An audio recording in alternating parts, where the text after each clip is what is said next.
हाँ जी friends, what's up. So all set for the exams. So here I am with one more session जो हम revision करने वाले हैं। हमारी रिवीजन सीरीज चल रही थी लॉ की, तो जो चैप्टर्स पेंडिंग है वो हम अभी करने वाले हैं। सो आपके पास जो भी बुक है, आपके पास मेरी मेन बुक है, फास्ट ट्रैक वाली बुक है, या फिर आपके साथ अपने टीचर की बुक है सर, या फिर आपके पास मॉड्यूल है, जो भी नोट्स आपके पास निकाल लीजिए। आपने देखा होगा रैपिड रिविजन की सीरीज चालू है अपनी rap for December exams, and I think वही सेम कैरी फॉरवर्ड होगी आगे वाले अटेम्प्ट्स के लिए भी।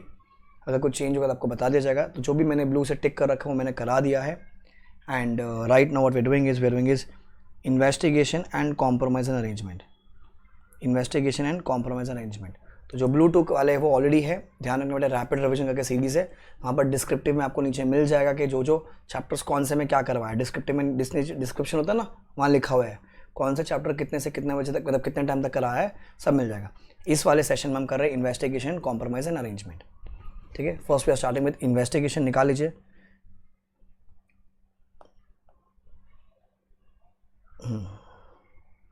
सो weightage of this chapter is basically 4 to 8 marks guys. इतनी सारी जो लिस्ट है सामने आपको दिख रही है, सारे पढ़ने पड़ेंगे। 206 से लेकर 226 तक मोटा मोटी 20 सेक्शंस होते हैं पढ़ने के लिए। अच्छा, important disclaimer, this is not an actual session, this is not a detail session, it is a revision session. That word एकदम फास्ट ट्रैक एग्जाम ओरिएंटेड चीज़ है कि जब आप एग्जाम में रिविजन करेंगे, आप वीडियो ऑफ करके आप ऑडियो सुन सुन के फटाफट पूरे सेक्शंस रिकॉल करेंगे। तो ये चीज़ें थोड़ी सी फटाफट मूव होगी। जो भी बच्चों को लग रहा है कि सर रिविजन अलग है, डिस्क्रिप्शन अलग है, डिस्क्रिप्टिव अलग होता है, डिटेल दोनों अलग अलग होता है बेटा, ध्यान रखना। ठीक है, आ जाइए, लेट्स स्टार्ट। सो पहले हम लोग कर रहे हैं सेक्शन 210। सेक्शन 210 सर पहले हम लोग कर रहे हैं investigation into affairs of company. बहुत सिंपल सा सेक्शन है। It's a section 210 investigation into affairs of company. For all the detail explanation in depth knowledge please refer to the regular class. आप ले सकते हैं www.letslearnindia.in से, या फिर यू कैन कॉल ऑन 844-844-8919। आप कॉल करके भी मंगा सकते हैं। This is the number. And जो अपनी साइट है www.letslearnindia.in।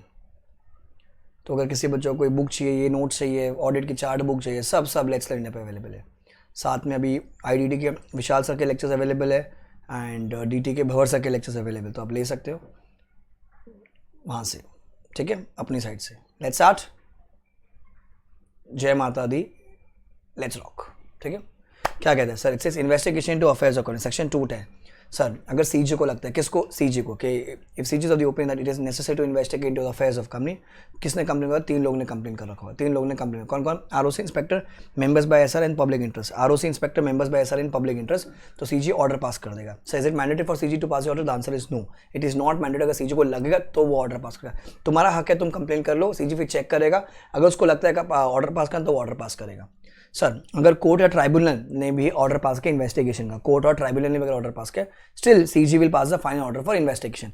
कोर्ट और ट्राइब्यूनल कैसे ऑर्डर पास करें वो अपन आगे पढ़ेंगे, वो आगे पढ़ेंगे, सेक्शन 213 में आपको मिलेगा। अच्छा, for investigation CG will appoint 1 or more inspector and applicant has to pay ₹25,000 towards the cost of investigation. Applicant has to pay ₹25,000 towards cost of investigation. The amount would be refunded if the investigation leads to prosecution. The amount would be refunded if the investigation leads to prosecution. ठीक है, फिर ये कुछ amendment आ गई थी। अगर turnover up to 50 crore से बेटा 10,000 रुपये लगेंगे, 50 से लेकर 200 करोड़ का टर्नओवर तो 15,000 रुपये लगेंगे, एंड मोर देन 200 तो 25,000 रुपये लगेंगे। तो ये अमेंडमेंट आ गई थी, रूल्स के थ्रू नोटिफाई हो गई है। सो 0 to 50, 50 to 200, 200 and above, 0 to 50, 50 to 200, 200 and above, 10, 15, 25, 10, 15, 25। ठीक है, तो investigation into affairs of company. Next 211 establishment of SFIO। CG क्या करेगा? CG एस्टैब्लिश करेगा SFIO, that serious fraud investigation office, which will, उसका एक जो नेता होगा, ठीक है, जो होगा डायरेक्टर ऑफ SFIO, जिसको नेता को क्या हो जाएगा? Director of SFIO, and such number of expert from such different fields, SFM, I mean capital markets, audit, law, accounts, tax. ठीक है, फालतू का सेक्शन है, that's called as SFIO, establishment of serious fraud investigation office. 212 क्या करता है? Combo of 210 and 211, combo of 210 and 211 क्या कहेगा? Sir investigation to affairs of company by SFIO, investigation to affairs of company by SFIO। तो CG on request on a complaint made by ROC inspector और members by SR और public interest, ये तीनों आपने 210 में पढ़ा था। साथ में इसमें क्या ऐड हो गया, और डिपार्टमेंट फ्रॉम CGSG। CGSG कौन सा, जैसे इनकम टैक्स डिपार्टमेंट हो गया, GST डिपार्टमेंट हो गया, उसने कंप्लेन कर दी। तो CG बता रही यार इतना इन्वेस्टिगेशन मैं अकेला कैसे करेगा, मैं असाइन करता है किसको, वो आगे जाके असाइन कर देगा किसको, SFIO को, तो investigate into affairs of company. अच्छा, ऊपर कौन अपॉइंट किया था इंस्पेक्टर को, CG। यहाँ पर कौन अपॉइंट किया, director of SFIO will appoint one और मोर इंस्पेक्टर। अच्छा, अगर SFIO के पास केस चला गया तो सारी चीज़ें थम जाएगी, no further proceeding will be initiated. अच्छा, कंपनी एंड इट्स ऑफिसर और employ shall give all the information documents assistant to the investigating officer. फिर ऐसा कुछ आपको मिलेगा सेक्शन 2126, जो कि बहुत इंपॉर्टेंट एग्जाम के लिए। अपन क्या बोलते थे कि सारे के सारे ऑफेंस नॉन कॉग्निजेबल होते हैं एक्सेप्ट सेक्शन 2126। 2126 यहाँ पर आ गया सर, 2126 वाला जो ऑफेंस है कॉग्निजेबल एंड नॉन बेलेबल होगा, मतलब जो SFIO के पास जो केस गया है वहाँ पर वो कॉग्निजेबल एंड नॉन बेलेबल होगा। सर जनरली बेल नहीं मिलता, पर बेल मिल सकता है if public prosecutor has opposed the release, public prosecutor has been given an opportunity to oppose the release, and अगर जब उसने अपोज किया, court is satisfied that the person is not guilty and he will not commit any offence on bail, I mean when he is on bail, he will not commit any offense while on bail, तो क्या कर देगा, special court उसको release कर देगा। अच्छा, या फिर if a person is sick inform below 16 years और is women may be release on bill if special court so direct. ये कहाँ लिखा हुआ है बेटा, ये सेम चीज फॉर्मूला में लिखी हुई है। फॉर्मूला में आपको, फॉर्मूला मतलब मनी लॉन्ड्रिंग, उसमें एक और पॉइंट था 1 करोड़ वाली बात, 1 करोड़ वाली बात यहाँ पर नहीं लिखी हुई है, ध्यान रखना। Sir special court will record the offence on a complaint of director of SFIO या फिर पर्सन ऑथराइज्ड बाय CG। अच्छा, SFIO का डायरेक्टर क्या करेगा, इंटरनल रिपोर्ट देगा CG को, वो फाइनल रिपोर्ट भी देगा ऑन कंक्लूजन। बीच की रिपोर्ट को क्या बोलते हैं, इंटरनल रिपोर्ट, फाइनल रिपोर्ट क्या बोलेंगे अपन, फाइनल रिपोर्ट ऑन कंक्लूजन। फिर ये कुछ नया और ऐड हुआ है वहाँ पर, क्या कहता है, if any officer not below the rank of assistant director of SFIO। Sir एक ऑफिसर जो मिनिमम कौन होना चाहिए, असिस्टेंट डायरेक्टर ऑफ SFIO होना चाहिए, उसको किसने ऑथराइज किया है, CG ने ऑथराइज किया, या तो जनरल ऑर्डर या स्पेशल ऑर्डर के through, on the basis of material कि भैया ये बंदा है, जैसे नीरव मोदी उसने कांड किया है, ठीक है, नीरव मोदी उसने जो कांड किया है, ठीक है, उसको मेरे को उठा के लेके जाने का है, तो भैया उसको उठा के लेके जाएगा उसको पकड़ने के लिए, उसको बताएगा कि तूने ये कांड किया है, and such a person shall be presented मतलब तोहफा लाया किसके सामने sir, within 24 hours shall be taken to a special court or a judicial magistrate or a metropolitan magistrate as a case may be having jurisdiction. आपने special court वाले chapter में किया होगा ना कि 2 साल या उसके ऊपर वाले जो ऑफेंस होते हैं वो जाएंगे स्पेशल कोर्ट, छोटे वाले मेट्रोपॉलिटन मैजिस्ट्रेट और judicial magistrate of first class, तो उनके सामने उसकी पेशी हो जाएगी। तो बेटा ये MCQ में 24 घंटा आ सकता है। फिर इंटीमेशन ऑफ अरेस्ट क्या है, ऐसा अगर गवर्नमेंट कंपनी है फॉरेन कंपनी, तो किसका अप्रूवल लगे अपने को, प्रायर CG का अप्रूवल। अगर आप किसी गवर्नमेंट कंपनी में पकड़ने, जैसे MTL में पकड़ने चाह रहे हो किसी को, ठीक है, या फॉरेन कंपनी में किसी को पकड़ने चाह रहे हो, तो भैया आपको किसका अप्रूवल लगेगा, CG का अप्रूवल लगेगा। साथ में आपको उसके कंपनी के MD और पर्सन इंचार्ज जो भी होगा उसको आपको इंटीमेट करना पड़ेगा। बट तकलीफ की हम लोग MD को ही पकड़ने चाह रहे हैं, MD को, तो उसको तो इंटीमेट नहीं करेंगे, तो किसको इंटीमेट करेंगे, intimated to the ministry. If the person or MD in charge, मतलब if the MD or person in charge is to be arrested then intimated to the ministry. Section number बेटा 212। फिर वो क्या बोलता है, सर ऑल द कंपनीज के लिए क्या चाहिए, एडिशनल और असिस्टेंट डायरेक्टर ऑफ SFIO अगर जाता है अरेस्ट करने के, तो फिर किसका लगेगा अपने को approval, prior approval of director of SFIO is required. Government हो, फॉरेन हो, नॉन गवर्नमेंट कोई भी हो, अगर असिस्टेंट गया मतलब अगर बच्चा गया जाने के लिए, तो उसको अपने पप्पा का अप्रूवल लेके जाना पड़ेगा। पप्पा मतलब कौन, सर डायरेक्टर ऑफ SFIO, उसका अप्रूवल लेके आना पड़ेगा। ठीक है सर, ये वो आ गया। अगर कोई इंसान पकड़ा जाता है, जैसे नीरव मोदी पकड़ा गया, let us take hypothetical example, Nirav Modi ने कांड किया, वो पकड़े गए यहाँ पर, तो जिस भी इंसान ने कांड किया सर, उसका घर, गाड़ी, बंगला, किडनी विडनी सब दाव पे लगेगा। That mean that person would be personally liable without any limitation of liability. तो बेसिकली वो 447 को मैप कर रहा होता है यहाँ पर कि पर्सनली लायबल हो जाएगा वहाँ पर, ध्यान रखना। That section 212। फिर 214 क्या बोलता है, sir security for payment of cost and expense कितना जाएगा सर, 25,000 रुपये। The amount would be refunded if the investigation results into prosecution. Sir 215 खाली बहुत सिंपल सी बात है, only individual can be appointed as inspector. No form, body corporate or association will be appointed as inspector, only individual can be appointed as inspector. ठीक है, तो ये अपने कुछ 4-5 सेक्शन हो गए। आ जाओ एक बार फटाफट देख लेते हैं। 210 investigation into affairs of company, 211 establishment of SFIO, 212 investigation into affairs of company by SFIO। Sir 214 क्या अपन एक्सपेंस ऑफ इन्वेस्टिगेशन 214 25,000 रुपये। फिर अपन ने क्या, inspector, only individual can be appointed as inspector.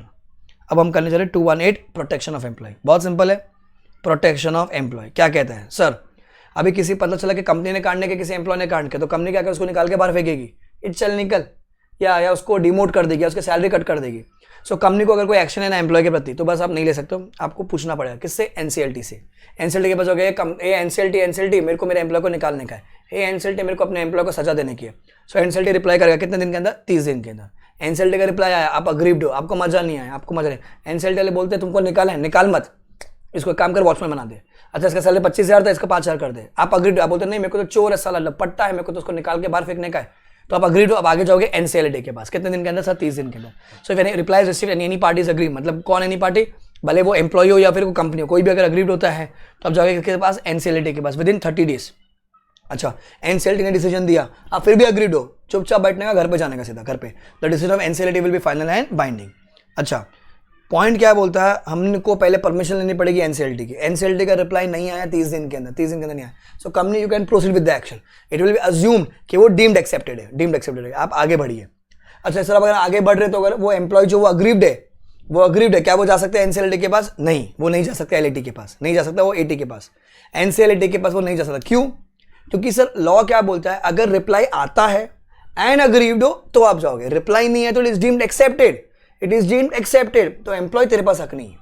समझा आपको? यहां पर क्या हुआ? Protection of employees during investigation, section number 218, please read from the screen.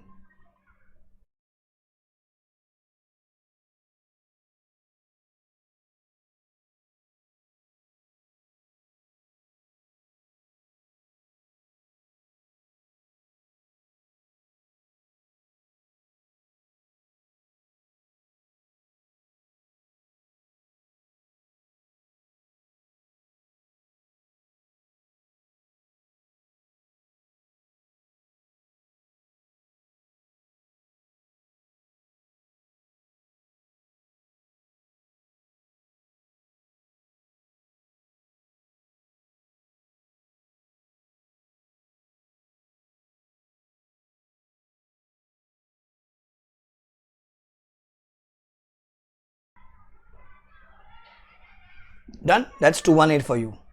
Next. Sir 216 investigation into ownership of company, क्या कहता है ये 216? Investigation into ownership. Sir ownership कैसे होता है सर? मालिक बनना। मालिक कैसे होता है सर? पैसा लगा होगा या फिर कंट्रोल कर रखा होगा या फिर बेनिफिशियल इंटरेस्ट या फिर significant beneficial owners of the company. Sir देखो किसको लगता है सर? सीजी को। देखो पूरे चैप्टर में सीजी घूमेगा।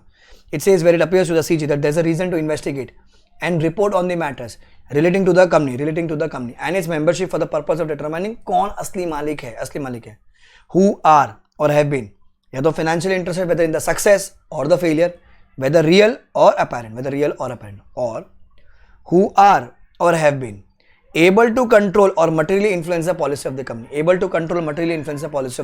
या फिर who have or had beneficial interest in the shares of the company, or who are or have been beneficial or significant beneficial owners of the company। जैसे फॉर एग्जाम्पल मेरी company में let us assume अपने इसने Jack Ma ने investment कर रखी है, तो सीजी को चल पे बोलते हैं एबी लिमिटेड शक्ल से तो गरीब लगते हैं पर इनके पास इतना पैसा कहाँ से आया, देखो इसमें कंपनी ने किसने पैसा लगा रखा है, तो विदेश से पैसा शायद आ रहा होगा, देखो इस कंपनी को कौन कंट्रोल करता है, किसके इशारे पर एबी नाचता है, कुछ ना कुछ ऐसा होगा ना। तो सर अगर सीजी को खुज दे तो सीजी क्या करेगा? इंस्पेक्टर अपॉइंट करेगा। अब क्या चेक करना है, कितना चेक करना है, शेयर चेक करना है, इक्विटी चेक करना है, प्रेफरेंस चेक करना है, जो भी है, ठीक है, जो भी है, तो क्या बोलता है sir? CG will define the scope, matter, period, shares, debentures for investigation. CG scope decide करेगा। The provision of investigation of ownership shall also apply to foreign company, तो it shall also apply to foreign company. Section number कौन सा है ये? 216 investigation to ownership of company. फिर exam question 219 investigation to affairs of related companies etcetera. तो अगर inspector जब investigation करने गया एबी लिमिटेड का, उसको लगा कि नहीं मेरे को बेबी का इन्वेस्टिगेशन करना, people do not know baby is मेरी वाइफ की कंपनी, बेबी लिमिटेड मेरी सगी बेबी एक, उसकी कंपनी है वो, तो मेरी सब्सिडरी है वो, तो उसको इन्वेस्टिगेशन करना है। ऑर्डर मेरा पास हुआ है पर उसको बेबी लिमिटेड का इन्वेस्टिगेशन करना है। सर कर सकता है, कोई दिक्कत नहीं है सर, बट उसमें कंडीशन खाली क्या लगेगा? Prior approval of CG. क्या लगेगा अपने को? Prior approval CG. तो सर अगर होल्डिंग कंपनी है, subsidiary of the holding company है, या फिर कॉमन एमडी वाली कंपनी, तो इंस्पेक्टर तो जा सकता है, या फिर nominee directors in the other companies, मतलब मैं अपॉइंट नहीं पर मैं उस कंपनी को नचा रहा हूँ, मेरे इशारे पर नाच रही है, मैं मतलब उठते हैं, बैठते हैं, लेटते हैं, तो मैं डायरेक्टर नहीं हूँ पर मैं उसको कंट्रोल कर रहा हूँ। या फिर MD manager employ of the company, या फिर एमडी मैनेजर एम्प्लॉय, उनको उनके इन्वेस्टिगेशन करनी है। तो पहले 3 में कंपनी है, दूसरे वाले में इंसान है, एमडी मैनेजर एम्प्लॉय। तभी ऊपर आप अगर हेडिंग पढ़ोगे अपने नीचे के वहाँ लिखा होगा investigation to affairs of related company etcetera, तो एटसेट्रा में वो इंसान कवर हो गया। क्या कंडीशन है बेटा? Prior approval of CG is required, prior approval of CG is required. Clear?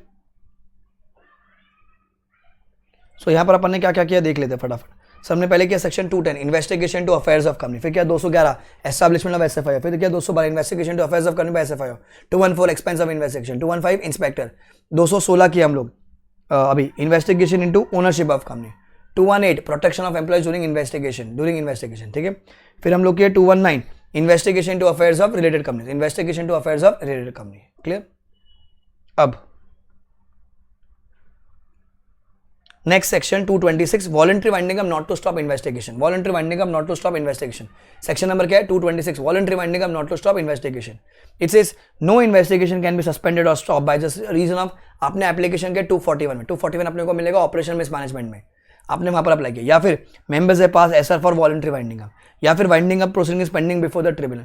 कुछ भी हुआ भैया, इन्वेस्टिगेशन चलता रहेगा, इन्वेस्टिगेशन चलता रहेगा।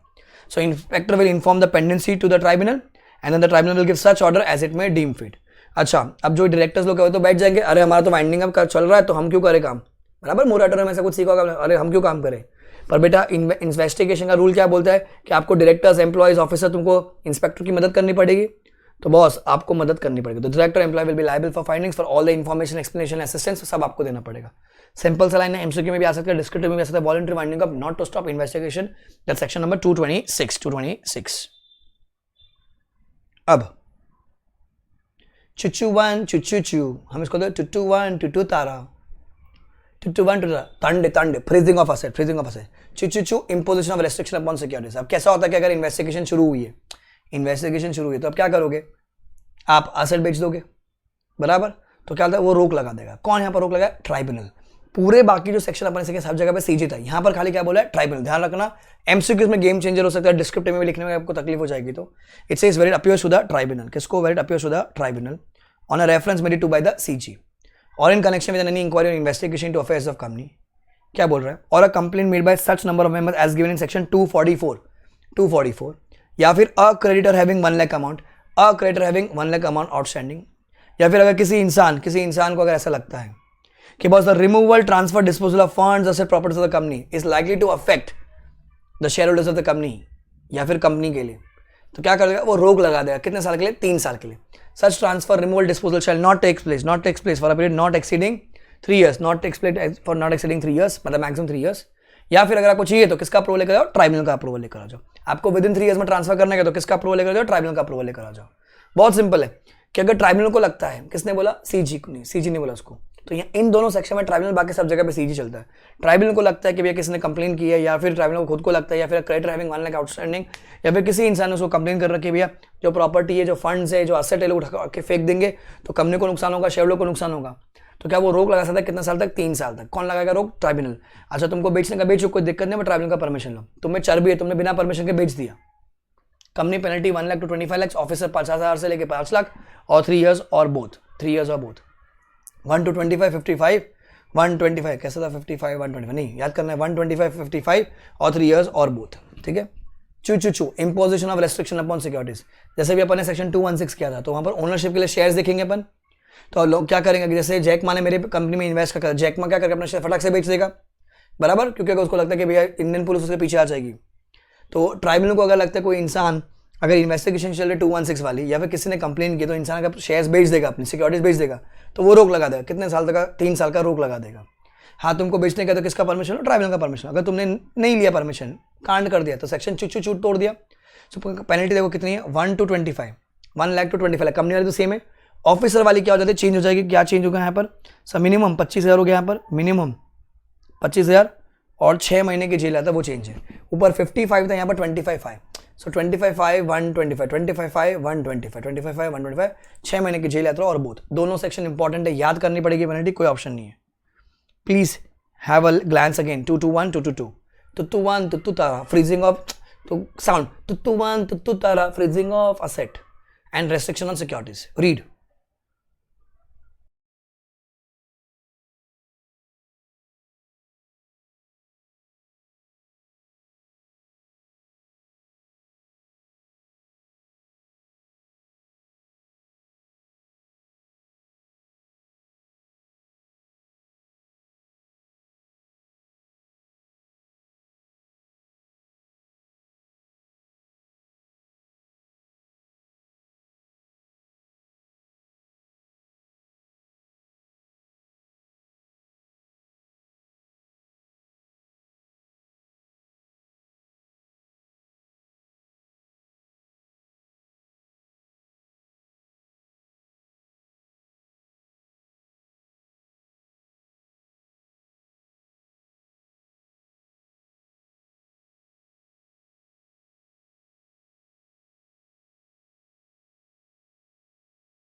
डन है।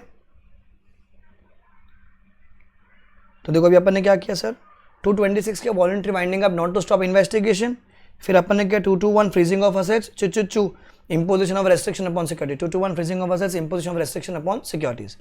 अब हम करने जा रहे हैं बच्चों ड्यूटीज ऑफ इंस्पेक्टर, 223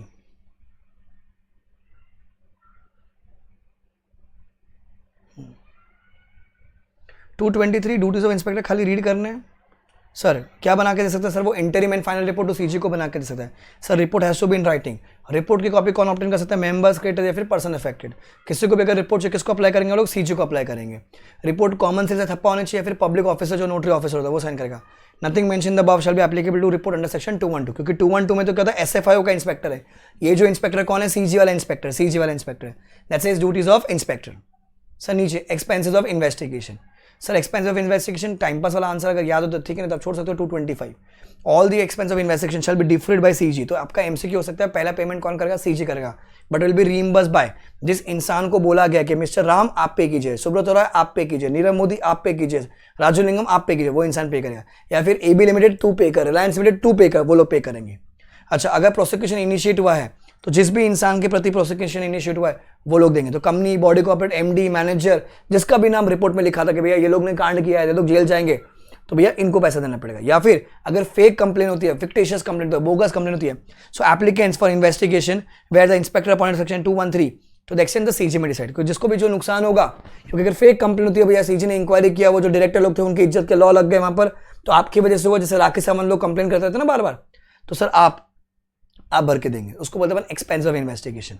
ठीक है, डोंट गेट कंफ्यूज, जो 214 में था वो था सिक्योरिटी, वो था 25,000 वाले, ये क्या एक्सपेंस ऑफ इन्वेस्टिगेशन, मतलब आपकी वजह से नुकसान हुआ था, इन्वेस्टिगेशन हुआ, पता चला कि आपने कांड किया है तो उसको भरपाई करके देनी पड़ेगी, वो लिखा है 225 में एक्सपेंस ऑफ इन्वेस्टिगेशन। तो 223 was duties of inspector, 225 was expense of investigation. ठीक है, अब investigation in other cases 213, investigation in other cases को 213, तो यहां पर कौन ऑर्डर पास करेगा सर, एनसीएलटी ऑर्डर पास करेगा। बच्चों कौन पास करेगा ऑर्डर, एनसीएलटी। ध्यान रखना क्या कहता है, एप्लीकेंट कौन होगा, अगर कंपनी के पास शेयर कैपिटल तो 100 members or members holding 1/10 of total voting power, similar to 244 right to apply. और company not having share capital में कौन, 1/5 of members having voting power, members 1/5 of members having voting power. इतने लोग apply करेंगे किसको, NCLT को। क्यों, क्योंकि ये कुछ 4 ग्राउंड थे, बिजनेस कैरी कर रखा है डिफ्रॉड करने के लिए, या फिर फ्रॉडुलेंट पर्पस के लिए, या फिर it is oppressive to members, या फिर company is form for any fraudulent purpose, या फिर the promoters or director guilty of fraud or misfeasance, या फिर मेंबर्स को अपन ने सारी इंफॉर्मेशन नहीं दी है, all the information including commission payable to MD of manager officer director. तो एप्लीकेंट किसके पास जाएंगे, एनसीएलटी के पास, and then NCLT will forward the application to CG. या 210 में किया था अपन ने, एनसीएलटी ने अगर ऑर्डर पास किया तो फाइनल ऑर्डर सीजी पास करेगा। तो ये वो वाला पॉइंट है, आप लोग डायरेक्टली सीजी के पास नहीं जा सकते, आप लोग किसके पास जाओगे, एनसीएलटी के पास। हाँ मेंबर्स अगर आपने एसआर पास करवाते तो जा सीजी के पास, अगर एसआर पास होता तो अपन सीजी के पास जा सकते हैं, अगर एसआर पास नहीं होता तो पहले अपन एनसीएलटी के पास जाएंगे, एनसीएलटी विल एप्लीकेशन लिख जाएगा सीजी के पास।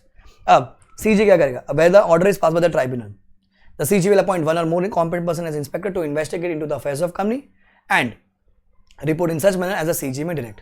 क्या दिया जाएगा उसको, opportunity of being heard, opportunity of being heard. अब अगर पता चल रहा है कि इंसान इसने कांड कर रखा है, फ्रॉड कर रखा है, अनलॉफुल पर्पस है, फ्रॉडलेंट पर्पस है, कुछ भी कांड कर रखा है, then every officer on default shall be liable under section 447, liable under section 447। तो इसका एक तो ये पनिशमेंट वाली बात और एप्लीकेशन वाली बात ध्यान रखने वाली बात है। अगर कंपनी का शेयर कैपिटल तो 100 members or members holding 1/10 of total voting power whichever is less, इतना लोग अप्लाई करेंगे। अगर गारंटी वाली कंपनी तो 1/5 of total members having voting power. ये कुछ ग्राउंड है, इसी में कर सकते हो लोग। 210 सामूहिक के कोई भी ग्राउंड में कर सकते हैं, सीजी को करोगे आप, मेंबर्स को करोगे, मेंबर्स इसमें से भी कर सकते हो, उसमें भी से कर सकता है। 210 में जाने के लिए अपने को एसआर चाहिए, इसके लिए इतना ही क्राइटेरिया खाली। Clear, that's 213 for you.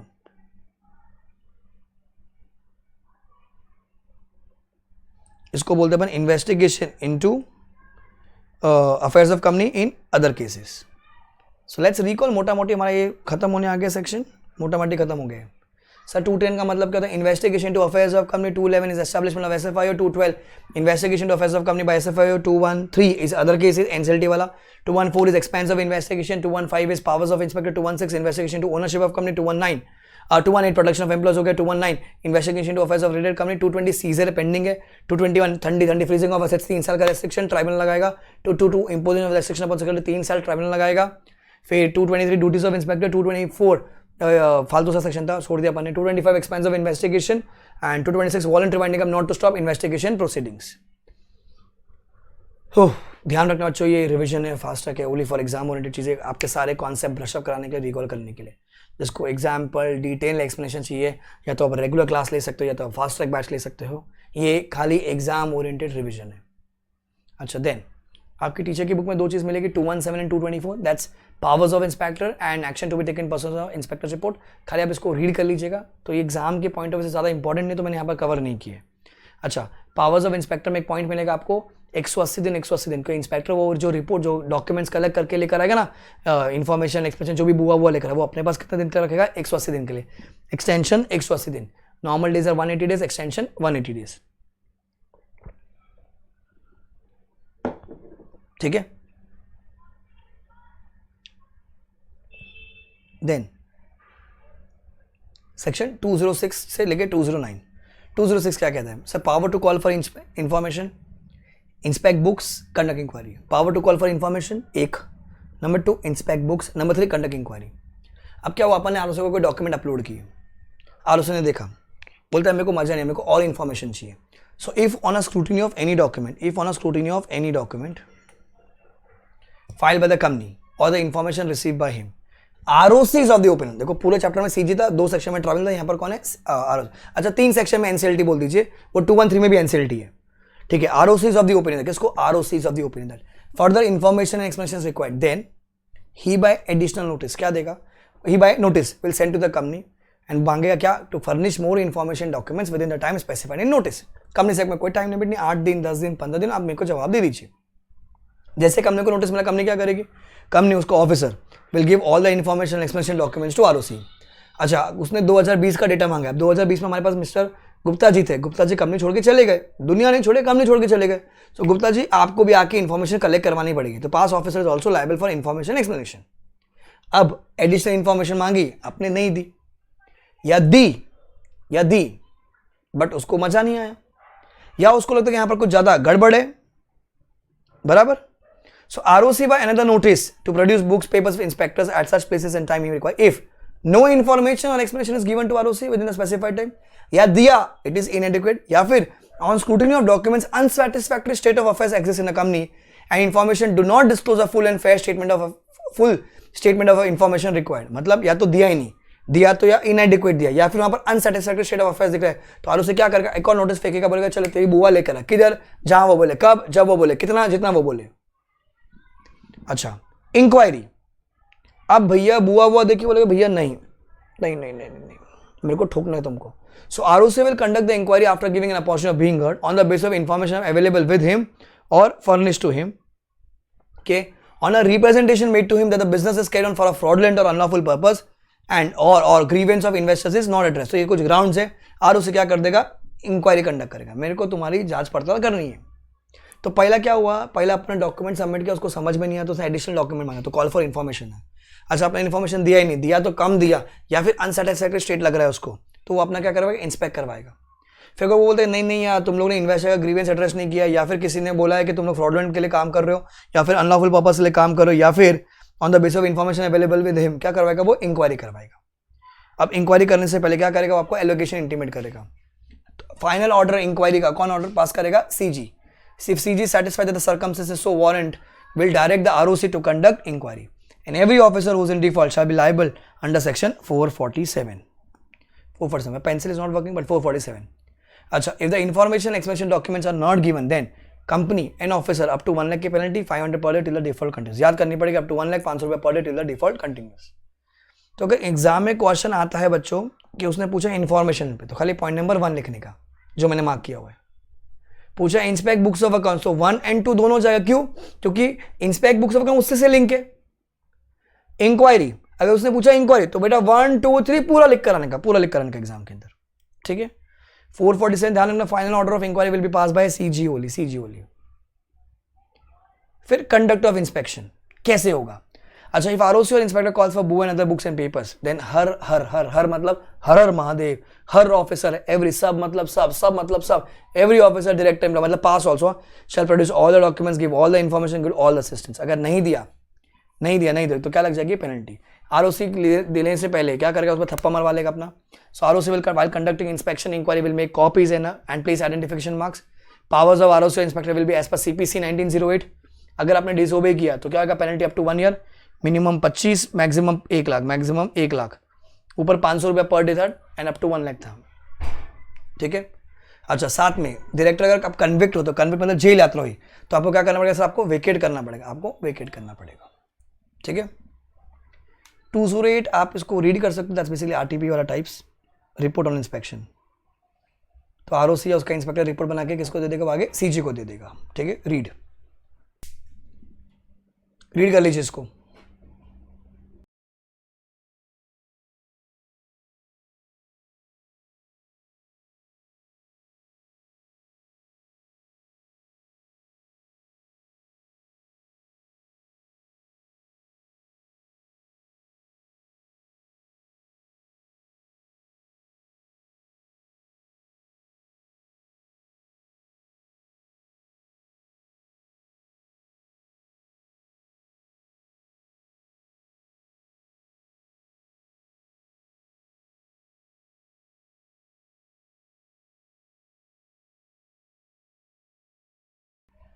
Then 209 search and seizure. अब 209 और 220 दोनों में सर्च एंड सीजर मिलेगा आपको. जो 220 वाला सर्च एंड सीजर है बेटा, वो सीजी का जो इंस्पेक्टर वो जाता है. 209 कौन है, आरओसी या उसका इंस्पेक्टर जाता है. अगर आरओसी और उसका इंस्पेक्टर जाता है सर्च एंड सीजर करने के लिए तो सबसे इंपॉर्टेंट पॉइंट है कि स्पेशल कोर्ट का परमिशन लेना पड़ेगा.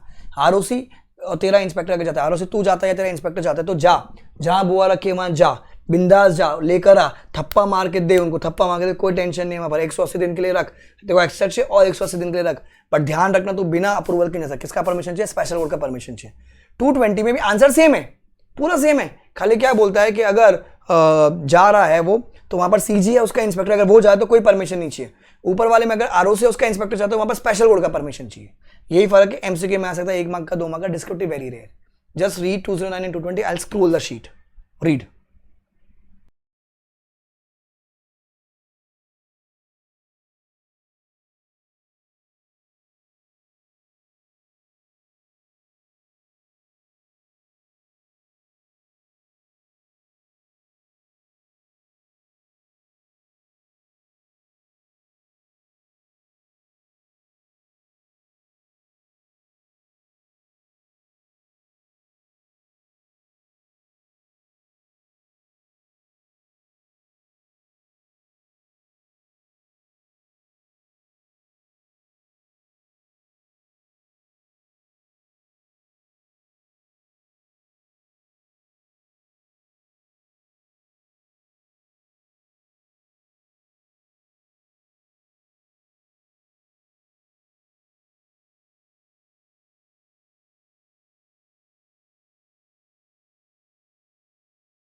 देन आपकी टीचर की बुक में कुछ छोटे छोटे पॉइंट्स होंगे, यहाँ पर देखो क्या कहते हैं, legal advisers and bankers not to disclose certain information. यहाँ पर क्या बोला, सबको सारी इन्फॉर्मेशन देनी पड़ेगी।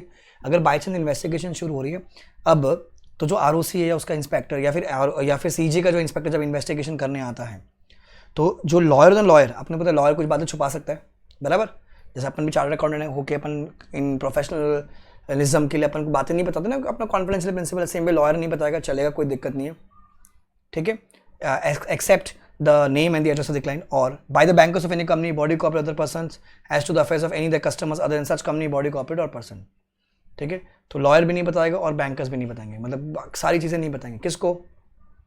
CG को, CG या उसके इंस्पेक्टर को या फिर ROC को, अगर वो लोग इंक्वायरी करने आते हैं तो। फिर investigation etcetera of foreign companies. Sir the provision of this chapter entire inquiry inspection investigation apply mutatis mutandis to foreign company, लगेगा एज इट इज।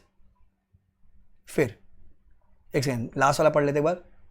क्या लिखा है, procedure powers etcetera of inspector, important point for MCQ। वही 180 दिन वाला है, वो आपके MCQ के लिए काम का है।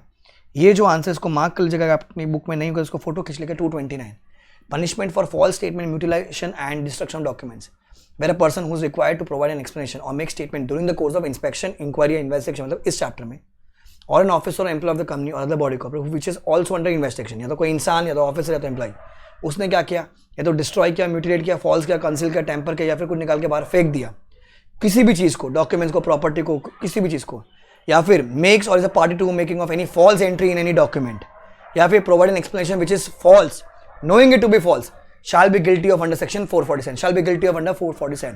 एग्जाम क्वेश्चन आई थिंक एक या दो अटेम्प्ट पहले आया था, फोटो खींच लिया, खाली आंसर में लिखना है एक ही चीज था, shall be guilty under section 447, shall be guilty under section 447, बाकी कुछ नहीं है। सेक्शन नंबर 229, फोटो खींच लीजिएगा, exam question. Chapter is over, हो गया, चैप्टर इज ओवर। फटाफट एक बार सेक्शन रिकॉल कर लेते हैं। Sir, 206 was power to call for next second. 206 power to call for information explanation. 207 conduct of inspection. 208 report of inspector. 209 search and seizure. फिर 210 investigation to affairs of company. 211 SFIR. 212 investigation by SFIR. 213 other cases NCLT करेगा. 214 expenses. 215 only individual can be appointed inspector. 216 ownership. 17 भंगार वाला section था, वो MCQ वाला। 218 protection of employees. 219 investigation to affairs of related company. 220 search and seizure, CG वाला inspector, कोई permission नहीं चाहिए। 221 तंडी। 222 freezing of assets and 222 imposition of restriction on securities। 223 duties of inspector. 224 भंगार है। 225 इज नहीं, 225 is expensive of investigation. 226 voluntary winding up not to stop investigation proceedings. बस हो गया, बाकी जो छोटे मोटे पॉइंट्स हैं मैंने आपको रिकॉल करवा दिए। ईजी है, इतना है आपको पढ़ना है। 2 बार देख लीजिएगा, 3 बार देख लीजिएगा, आंसर्स नहीं तो फोटो खींच लीजिएगा बेटा, रिवाइज करके ना, छोड़ के मत जाना। 4 से लेके 8 मार्क की वेटेज कैरी करता है, प्लस ये चैप्टर अपने को ऑडिट में भी है। So whether your old syllabus whether your new syllabus, दोनों के लिए कॉमन और अपने को ऑडिट में भी है। सो ऑडिट की भी रिविजन आपकी हो गई है, ऑडिट में और एक्स्ट्रा पार्ट भी है, पर मोटा मोटा ये तो आता ही है, ठीक है। तो 2 रुपया स्विस बैंक में डिपॉजिट कर दीजिएगा। नेक्स्ट चैप्टर करते हैं अपन, आ जाइए, चले आगे। So let's move on to compromise arrangement. 10 section है, let's finish it off। compromise and arrangement, ठीक है। फिर से मैं डिस्क्लेमर दे रहा हूँ बेटा, it's a revision session for your exam oriented thing. फटाफट सारे कॉन्सेप्ट्स आपके रिकॉल होने चाहिए। फॉर डिटेल एक्सप्लेनेशन आप regular lectures fast track batch ले सकते हैं। वेटेज 4 मार्क इस चैप्टर की, कॉम्प्रोमाइज अरेंजमेंट्स मर्जर, ठीक है। सेक्शन नंबर 230 से लेके 240। थोड़ा सा टेक्निकल है, प्रोसीजरल पार्ट है, याद करना पड़ेगा। Let's do it together.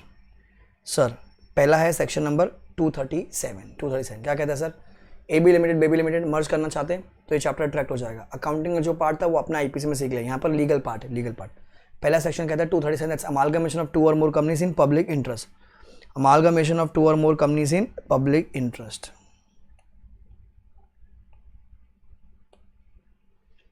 Amalgamation of 2 or more companies in public interest, that's guys section number 237 for you। Amalgamation of 2 or more companies in public interest, बहुत सिंपल है। हीरो और Honda, hero की इच्छा थी मर्ज होने की, नहीं सर। होंडा की इच्छा थी मर्ज होने की, नहीं। अब क्या था, हीरो होंडा जब से अलग हुए वो लोग अपनी प्राइसेस गिरा रहे हैं, तो जो बाकी जो कॉम्पिटिटर्स हैं उनको तकलीफ हो गई, तो दे वेंट टू CG। बोला ये CG, ये जो दोनों जब साथ में थी ना हीरो होंडा, तो अच्छे से काम करते थे, अब ये लोग अलग अलग हो गए, एक काम कर इनको मर्ज कर दे। क्या हीरो की इच्छा थी सर? नहीं। क्या होंडा की इच्छा थी? नहीं। बट किसकी इच्छा थी? माई बाप की इच्छा थी। माई बाप कौन सर? सीजी। तो सीजी क्या कर देगा? अमालगमेशन का ऑर्डर पास कर देगा इन पब्लिक इंटरेस्ट। अच्छा, अब जो हीरो पे केस चल रहे थे, जो होंडा पे केस चल रहे थे, वो खत्म हो जाएंगे? नहीं सर, वो कंटिन्यू रहेंगे new company hero Honda limited पर। जनरली जब वो मर्ज होगा, अमालगमेट होगा, दोनों कंपनीज के जो मेंबर्स है, क्रेडिटर्स है, सब डिबेंचर होल्डर्स है, सबको राइट्स सेम मिलने चाहिए जो उनके प्रीवियसली कंपनी में थे। बट अगर राइट्स कम है, किसी का अगर हक छीने जाते हैं, पता है वो एक्सचेंज रेशो निकालते 3:2, 2:1, अगर किसी के राइट्स कम हो गए हैं वहाँ पर, तो क्या होगा? उनको कंपनसेशन दिया जाएगा। क्या मिलेगा उनको? Compensation, which will be decided by an authority prescribed bye CG. अगर आप कंपनसेशन खुश नहीं हो, अगर आप कंपनसेशन से खुश नहीं, तो आप जाइए, काम कीजिए, अपील फाइल कीजिए। किसको? ट्राइब्यूनल को within 30 days from the date of publication of assessment in OG. ठीक है, within 30 days from the date of publication of assessment in OG. अब देखो क्या कहता है, if CG satisfy that it is essential in the public interest, then CG by order in OG may provide for the amalgamation of those company into a single company. It may also order that the legal proceedings shall continue in the name of new company. Every member, creator, debenture holder of each of the company, मतलब Hero and Honda, will have the same rights against the transferring company, मतलब new company, as they had in the old company, that's transfer company. But if the rights are affected, they would be entitled to compensation which shall be assessed by the authority prescribed by CG. Any person agree by compensation shall file an appeal to the tribunal within 30 days from the date of publication in OG. बराबर? No order shall be passed unless draft order copy is sent to both the companies. उनके पास हक है appeal file करने का। कितने महीने का? 2 महीने का। 2 महीने में वो लोग अपना क्या करेंगे? वो अपने रिप्रेजेंटेशन देंगे। ठीक है। The copies of the order shall be made before each house of the parliament. ठीक है, तो टाइम लिमिट है 2 महीने की। 2 महीने में बोलो अपना क्या देंगे? Modification. So the CG has given time limit of 2 months to each of the companies for sending the modification दिया, मतलब 2 महीने में उन्होंने रिप्लाई किया, सीजी ने देखा, उसके बाद ही फाइनल ऑर्डर पास हो गया। Final order should be publish in OG and should be laid before each house of the parliament. That's section 237 for you. 239 it says preservation of books of accounts. बहुत simple है। अब जैसे AB यहाँ देखो लिखा हुआ है एबी बेबी लिमिटेड, तो एबी बेबी से मर्ज हो रहा है, तो एबी खत्म हो जाएगा। अब एबी की बुक्स क्या करेंगे? अपन डिस्ट्रॉय करनी पड़ेगी। तो लॉ क्या कहता है? आप डिस्पोज ऑफ नहीं कर सकते without the prior approval of CG. हाँ, सीजी अप्रूवल तभी देगा जब उसने एक इंस्पेक्टर को अपॉइंट कर दिया होगा। तो जैसे any company who is amalgamated or any company who shares are acquired, they cannot dispose of the BUA without the prior approval of CG. Before giving approval, CG has to appoint an inspector to conduct the inquiry. CG has to appoint an inspector to conduct the inquiry. That's section 239. फिर 240 continuing directors का liability. Sir अब मर्ज हो गए, पुराना जो कांड था उसके लिए आज भी आप लाइबल हो। So all the offences committed prior to the mergers, amalgamation, acquisition by the officers of the transfer company shall continue even after such merger, amalgamation, acquisition. It will be continue. And section 240 for you. तो बच्चों अपने 3 section के यहाँ पर sir 237 क्या कहता है? Amalgamation of 2 or more companies in public interest। किसकी इच्छा है? सीजी की। 239 preservation of books of accounts. Sir आपको डिस्पोज ऑफ करना है, प्रायर अप्रूवल सीजी लगेगा, बट सीजी प्रायर अप्रूवल देने से पहले इंस्पेक्टर से इंक्वायरी करवाएगा। Continuing liability of directors 240 that's called as continuing liability of directors. जो पुराने कांड कर रखे थे before merger, you are still liable today also. ठीक है, दैट्स 240। सर 234 को क्या बोलते हैं अपन प्यार से? Cross border merger. That's amalgamation of a company with a foreign company. So क्या कहते हैं अपन? Cross border merger. तो अभी क्रॉस बॉर्डर बेटा, तो विदेश में से पैसा आना चाहना होगा तो विदेश के लिए किसका अप्रूवल लगेगा? सर आरबीआई का अप्रूवल। ठीक है, एंड साथ में अगर जब कंपनीज ये लोग जब देंगे तो शायद से सेबी में भी कभी अप्रूवल लग जाएगा। तो it's the CG in consultation with RBI. CG in consultation with RBI may provide for the amalgamation of Indian company with the foreign company or foreign company and vice versa। मतलब Indian company foreign company Indian company vice versa, सब allowed है। तो CG in consultation with RBI में provide for merger and amalgamation of Indian company with a foreign company or foreign company with Indian company, कैसे भी allowed है। अब क्या चाहिएगा अपने को? कंडीशंस अ फॉरेन कंपनी में with the prior approval of RBI में merge into Indian company or vice versa and the terms and conditions shell provide along with other things the payment of concession. कैसे पैसा आएगा sir? इधर through deposit receipts और through cash और both. Cash में payment करने से cash मतलब रोकड़ा नहीं, बैंक। तो पैसे पेमेंट हो सकती है या डिपॉजिट रिसीट्स हो सकते हैं या कॉम्बो हो सकता है। सर फॉरेन कंपनी का मतलब क्या होता है? अपने को जो अपन ने सीखा 242 में, company incorporate outside India having a place of business in India and conducting any business activity in India, वो नहीं पकड़ना है। खाली इतना बोले कंपनी विदेश में पैदा हुई, भले ही उसका प्लेस ऑफ बिजनेस इंडिया में हो या ना हो। Company or body corporate outside India whether having a place of business in India or not तो ये फॉरेन कंपनी इस सेक्शन के लिए माना जाएगा। 242 में अपन मैंडेटरी क्या बोलते हैं, प्लेस ऑफ बिजनेस इंडिया में होना चाहिए। 242 फॉरेन कंपनी चैप्टर के लिए ध्यान रखना। 234 is called cross border merger. Next fast track merger, fast track, quick guys, quick, एकदम क्विक। सर ये क्या कहता है, ध्यान से सुनो सर। It is applicable between between कौन कौन सी company, holding company and wholly own subsidiary, 2 or more startup companies, third 1 or more startup company along with a small company or other companies ऐसे में प्रिस्क्राइब नहीं किया गया है। It's applicable between holding company and wholly own subsidiary, 2 or more startup companies, 1 or more startup companies and with 1 or more small companies and other companies as may be prescribe. फिर small company की जो definition बेटा वो amend हो चुकी है, आपको ही पता है। अब वो 2 करोड़ और 20 करोड़ वाली बात है, यहाँ पर देखो लिखी हुई है, ये डेफिनेशन है। 2 crore and 20 crore, capital 2 crore and turnover 20 crore, capital 2 crore and turnover 20 crore. हर जगह पर अगर कारो पढ़ रहे हो या कहीं भी कोई भी सेक्शन में जहाँ स्मॉल कंपनी लिखा हुआ है, it's 2 crore and 20 crore, 2 crore and 20 crore. क्या कहता है देखो, अब मैं क्या बताऊँ, AB लिमिटेड और हमारी wholly own subsidiary BB limited. Wholly own subsidiary मतलब सर 100% स्टेक होना चाहिए, 100% स्टेक।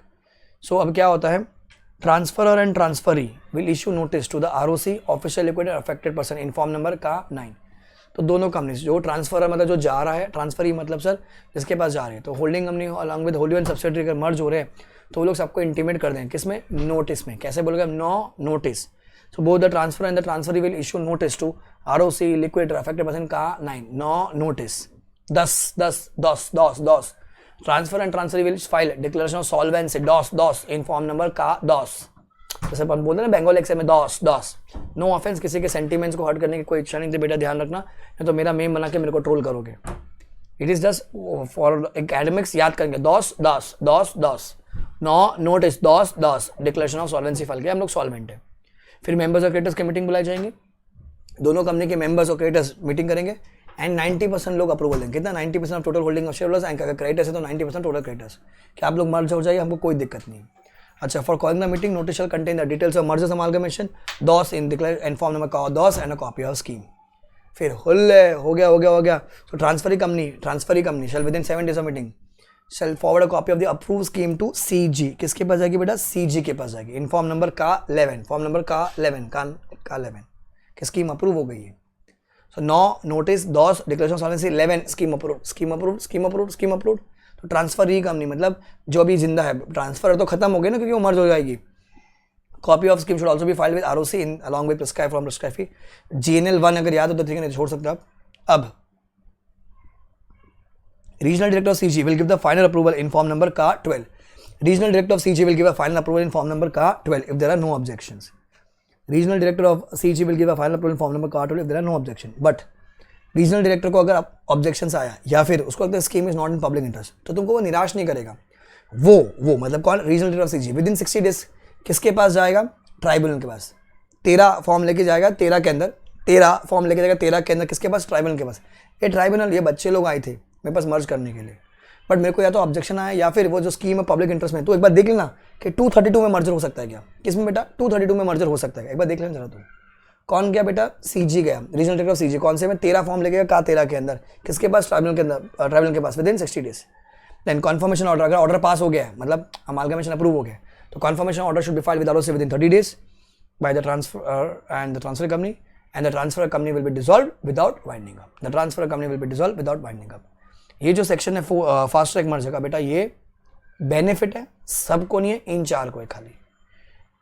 ये कंपनी इसके थ्रू भी जा सकती है, 232 में नॉर्मल मर्जर के थ्रू भी जा सकती है। ये है फास्ट ट्रैक मर्जर। किसके बीच में sir, holding company wholly own subsidiary, 2 or more startup companies, 1 or more startup companies along with a small company and other companies as may be prescribe. ठीक है, वो क्या करेंगे, पहले 9 में नोटिस देंगे सबको, ROC लिक्विडेटेड अफेक्टेड पर्सन को, 10 में डिक्लेरेशन सॉल्वेंसी फाइल कर देंगे।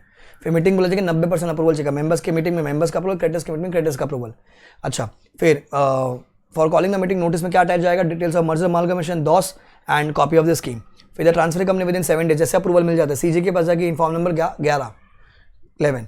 ठीक है, फिर regional director CG will give the approval inform number का 12 अगर ऑब्जेक्शन नहीं है तो। अगर उसको ऑब्जेक्शन है या फिर अगर उसको कुछ रिसीव होता है, बोलता है कि पब्लिक इंटरेस्ट में नहीं है ये चीज़, या तो विद इन 60 days किसके पास जाएगा, ट्राइब्यूनल के पास। 13 फॉर्म लेके जाएगा 13 के अंदर, क्या बोलेगा, अरे 232 में इनका मर्जर कर देना, यहाँ पर तो नहीं हो रहा है, पर 232 में तो मर्जर कर दे। तो 232 में मर्जर कौन करता है, NCLT। यहाँ पर कौन मर्जर करता है, CG। ध्यान रखना, बहुत छोटी छोटी बातें MCQ में काम आ सकती है। Confirmation order should be filed with ROC and the transfer company shall be dissolve without winding up. That's called as your 232 3 fast track merger. Then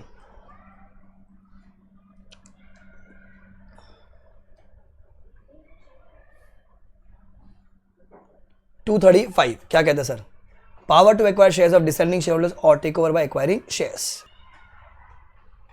power to acquire share of dissenting shareholder take over by acquiring shares. ठीक है, बहुत simple. देखो मैंने example लिखा है सामने. Baby limited को मैंने प्यार से बोला, आजा बेबी आजा, तुझे लंदन घुमा दो. बेबी बोलते चल पक ठरकी, मेरे को पसंद आ गई है, आ नहीं रही है, तो मैं जबरन लेकर आऊँगा. सो कौन आ रही है? बेबी आ रही है. तो baby would be called as transferor. किसके पास आ रही है? एबी के पास. तो AB would be called as transfer. ध्यान रखना. एबी लिमिटेड विल ऑफर, मतलब हम will offer to the shareholders of baby limited to acquire the shares at one stated price. Assume करो उनका मार्केट में प्राइस चला था 420 का. मैंने उनको हर शेयर होल्डर को बोला 1000 रुपये में दे दो तुम अपना शेयर मेरे को, क्योंकि मेरे को बेबी पसंद आ गई है. अब शेयर होल्डर बोलते अरे पगला गए प्यार में, बोले प्यार में पूरा अंधे लूले बहरे सब हो गए. बोले एबी से पगला गए, अपन तो दे देते. So the above offer should be accepted by minimum 90% of the share holders within 4 months. 90% of share holders in value within 4 months. अच्छा, अगर शेयर्स ऑलरेडी हेल्ड है एबी के पास, कुछ शेयर्स पड़े थे, तो 90% के लिए वो क्राइटेरिया काउंट नहीं करेंगे. So the shares are held by AB limited और इट्स नॉमिनी और subsidy, it will not be counted for the calculation 90%. तो जो बैलेंस होगा उसका 90% निकाला जाएगा. इफ 90% अप्रूवल इज रिसीव्ड, कितने दिन के अंदर? 4 महीने के अंदर अपने को अप्रूवल लेना चाहिए था. 4 महीने में 90% अचीव हो गया. तो जैसे 90% अचीव हो गया, then within 2 months after the expiry of 4 months, within 2 months after the expiry of 4 months, shall give a notice to dissenting shareholders in form number का 14. to dissenting shareholders in form number का 14. अभी 90% आ गए, 10% किसी और के पास था, तो 2 descending shareholders थे, बोलते हम लोग नहीं देंगे, बेबी हमको मारते, बेस पे हम नहीं देंगे. तो मैं उनको बोलूँगा भैया बेबी मेरी पूरी हो गई तो तुमको भी आना पड़ेगा. तो उनको जाएगा का 14 में नोटिस. अब अगर उनको नोटिस मिलता है, उनके पास क्या हक है? जैसे उनको नोटिस मिला within 1 month of receipt of notice, वो जाएंगे एनसीएलटी के पास, बोलेंगे एनसीएलटी हमको एक्स्ट्रा पैसे दिलवाओ, क्योंकि उनको तो पैसों से मतलब है, हमको एक्स्ट्रा पैसे दिलवाओ. अब उनकी जो एप्लीकेशन है, उन्होंने जो अपील फाइल किया एनसीएलटी को, वो रिजेक्ट हो गई. AB is bound to acquire the shares. AB is bound to acquire the shares of dissenting shareholders. अच्छा, 1 महीना बीत गया, वो लोगों ने अपील नहीं किया, या फिर वो लोगों ने जब अपील किया एप्लीकेशन रिजेक्ट कर दी गई. एबी लिमिट क्या करेगा, मतलब the transfer will send the instrument of transfer to the transferor and pay to transferor the amount of consideration कि इतना पैसा आपके कंपनी वाले के शेयर होल्डर्स को बनता है, तो आप दे दीजिएगा अपने सारे शेयर होल्डर्स को. Now the transferor would now register AB Limited as a holder of shares and within 1 month of such registration will inform the descending shareholders about the fact of registration कि भैया AB Limited मालिक बन गया अभी, and along with the price payable to them all the money kept in a separate bank account should be disbursed within 60 days of receipt. तो भैया payment करने के लिए 60 दिन दिया है, टाइम लिमिट है 60 दिन, ध्यान रखना. उधर भी 60 दिन था, इधर भी 60 दिन है. सो टाइम लिमिट बहुत ज़्यादा इसमें ध्यान रखना. पहले 4 महीना में आपको ऑफर एक्सेप्ट करना है. 90% एक्सेप्ट हो गया, अच्छी बात है, तो बेबी आपकी हो गई. बट कुछ शेयर होल्डर किसी कोई और थे डिसेंडिंग वाले थे, तो उनको इंटीमेट कीजिए 2 महीने के अंदर कि हम आपका शेयर उठाना चाहते हैं का 14 में. जैसे उनको इंटीमेशन मिला, वो जाएंगे एनसीएलटी के पास, ठीक है, 1 महीने के अंदर. अब वो लोग एनसीएलटी के पास गए या गए ही नहीं, या गई तो उनकी एप्लीकेशन रिजेक्ट हो गई, then AB is bound to acquire the shares. तो एबी क्या कर देगा, ट्रांसफर फॉर्म भेज देगा, पैसे भेज देगा कि भैया अपने सब गरीबों शेयर होल्डर को बांट दीजिएगा, क्योंकि अब आप हमारे हो गए हो, आप तो घर आना चाहते हो, आप तो अभी ससुराल आओगे ना, तो उनको सबको पैसा देकर आना. पैसा देने का टाइम लिमिट है 60 दिन की, देने का टाइम लिमिट है 60 दिन की, 60 days. That's 235 power to acquire shares of dissenting share holders या फिर take over by acquiring shares. Please read this question, ये मॉडल क्वेश्चन है, इसका आंसर पीछे मिलेगा आपको, ढंग से पढ़ना है इसको.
Easy, that section 235 for you. Let's recall, अपना 50% चैप्टर खत्म हो गया बच्चों. हमने किया 233, that's called as fast track merger. 234 cross border merger. 235 power to acquire shares of dissenting shareholders. 237 amalgamation of two or more companies in public interest. 239 preservation of books of account. 240 continuing directors का liability. Clear.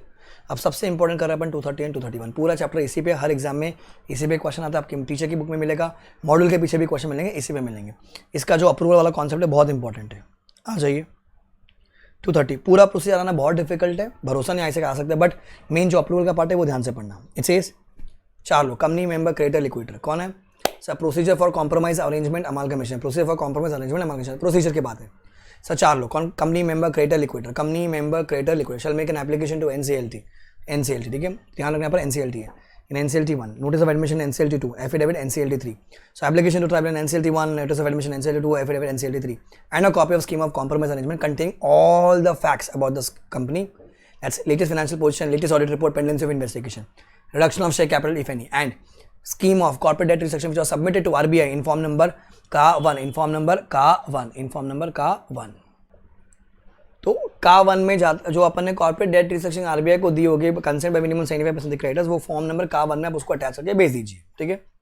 So application to T in NCLT 1, notice of admission NCLT 2, affidavit NCLT 3. बहुत सारे बच्चे बोले form number याद करना है, थोड़ा बहुत याद कर लो, एमसीक्यू में आ जाएगा. डिस्क्रिप्टिव में नहीं आएगा तो प्रिस्क्राइब फॉर्म लिख देना अगर याद नहीं रहा तो. ठीक है. And corporate debt restructuring form number का 1 में गई होगी. अब ट्राइब्यूनल को एप्लीकेशन का ट्राइब्यूनल क्या करेगा? मीटिंग बुलाएगा. किसकी? शेयर होल्डर्स की, क्रेडिटर्स की, फिर क्लास ऑफ देम की. ट्राइब्यूनल डिस्पेंस ऑफ भी कर सकते हैं मीटिंग को if 90% the creditors in value confirm the scheme. 90% the creditors in value confirm the scheme. फिर क्या करेगा? कंपनी क्या करेगी? नोटिस देगी. किसको? मेंबर्स को, क्रेडिटर्स को. अरे आओ रे, आओ आप जरा आके जाओ, मिलके जाओ. Within 1 month.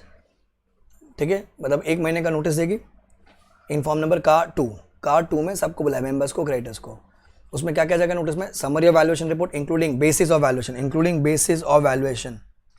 ध्यान रखना, अगर वैल्यूएशन रिपोर्ट दी पर बेसिस नहीं बताया, मतलब जैसे अपन ने बोला ना एक्सचेंज रेशियो 2:1 है, पर 2:1 कैसे है वो नहीं बताया, notice is invalid. Fairness opinion, appointed date, effective date, benefits of compromise में सब चीज़ें होनी चाहिए उसके अंदर. सब मतलब सब.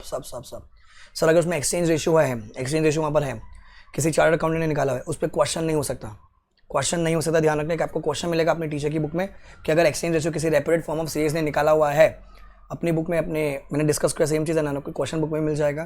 तो ध्यान रखना कि रेप्यूटेड फॉर्म ने अगर एक्सचेंज रेशियो निकाले, द स्कीम इज अप्रूव्ड, जो यहाँ पर लॉ में लिखा हुआ है सेक्शन में, देन बाद में सब्सिक्वेंटली कोई इस पर क्वेश्चन नहीं उठा सकता, क्योंकि वो एक्सचेंज रेशियो निकाला गया, उन लोगों ने सारी डिटेल्स दी गई है, दी थी. ठीक है. तो 1 महीना, जनरली अपन 21 दिन का नोटिस बोलते हैं, यहाँ पर 30 दिन का, 1 महीने का. ध्यान रखना. Notice should be publish in 2 newspaper, English and local language. Website पर डाल दीजिए, सबको दे दीजिए. सब मतलब सब. सर सेबी को दे दीजिए, बीएससी एनएससी को दे दीजिए सर. फिर joint advertisement of meeting of creditors और मेंबर्स में भी गिवन. सीजीआरओ से IT, income tax, RBI, SAB, CCI, सबको जाकर इन्फॉर्म नंबर का 13 to seek their objection within 30 days. का 3 to seek their objection within 30 days. अगर no reply आए तो अज्यूम करेंगे नो ऑब्जेक्शन.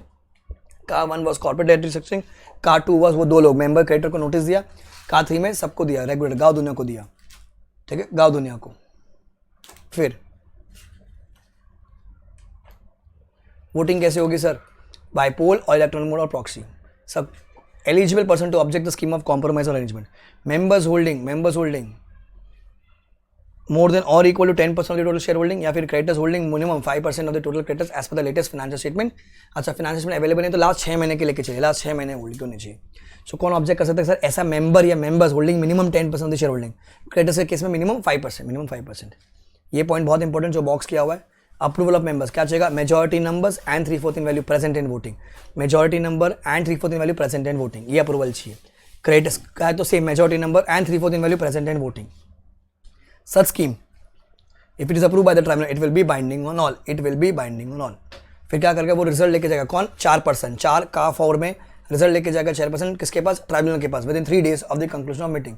तो का 4 में लेके जाएगा 4%. का 4 में रिजल्ट लेके जाएगा with in 3 days of the conclusion of meeting. ठीक है. फिर चेयरपर्सन क्या करेगा? हाथ जोड़ के पेटिशन फाइल करेगा. का 5 में with in 7 days of the submission of result.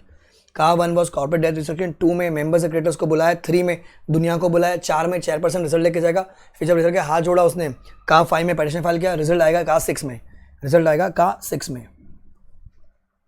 So tribunal will fix the date for hearing of petition and give a notice in the same newspaper जो आगे दिए थी. फिर मिनिमम 10 दिन का गैप रखेगा.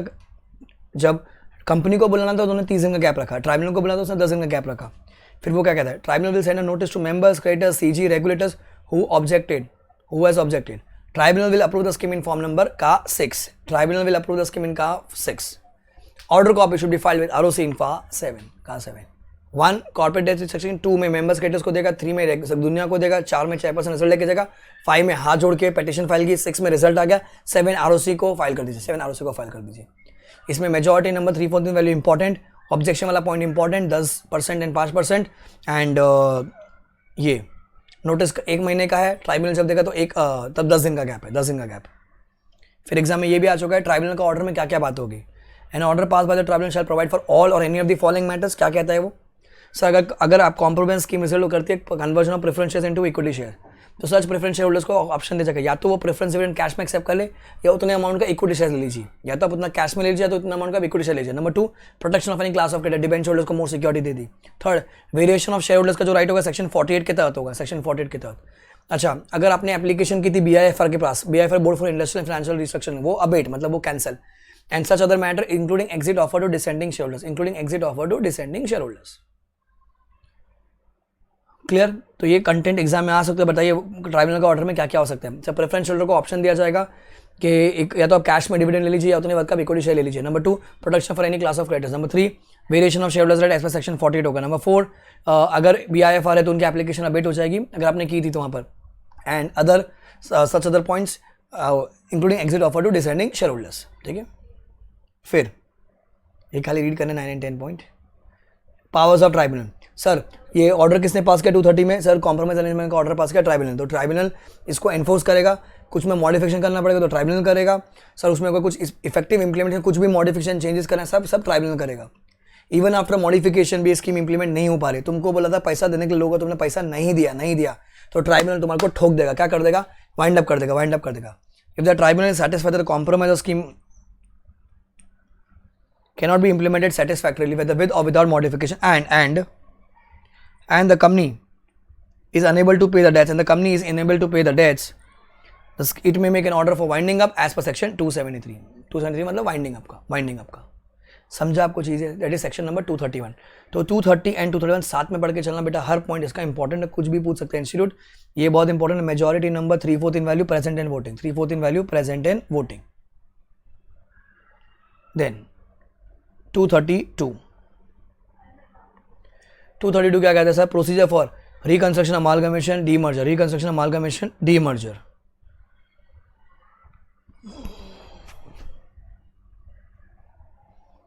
Procedure for reconstruction amalgamation demerger बहुत simple है सर.